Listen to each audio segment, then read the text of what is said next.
Warga di Jalan Tuke, Desa Dalung, Kuta Utara, Senin 29 Januari dikagetkan kepulan asap pekat. Sumbernya dari terbakarnya sebuah restoran dan mengakibatkan kerugian 500 juta rupiah atau setengah miliar. Api timbul diduga karena minyak yang dimasak terlalu panas.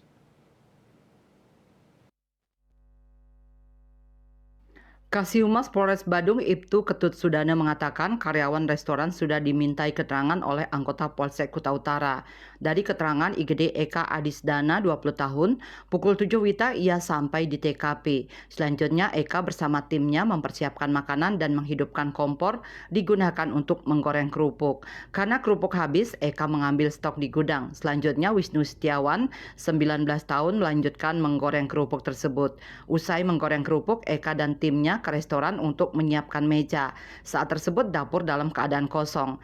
Eka lalu ke dapur dan panik karena api berkobar. Karyawan restoran langsung minta tolong tukang las membantu memadamkan api.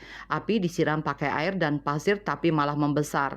Sementara Wisnu menyampaikan tugasnya sebagai kapten kitchen. Setibanya di TKP ia memasang selang gas lalu menghidupkan 2 kompor untuk memanaskan minyak. Kompor satu dipakai menggoreng kerupuk dan yang satu lagi dipakai memanaskan minyak. Setelah itulah minyak yang terlalu panas mengeluarkan api. Wisnu mencoba memadamkan dengan menyemprotkan air tetapi api semakin besar. Si jago merah langsung menyambar atap dapur yang terbuat dari fiber. Api langsung melalap atap restoran yang terbuat dari ilalang hingga tinggal puing. Tim Liputan Bali TV.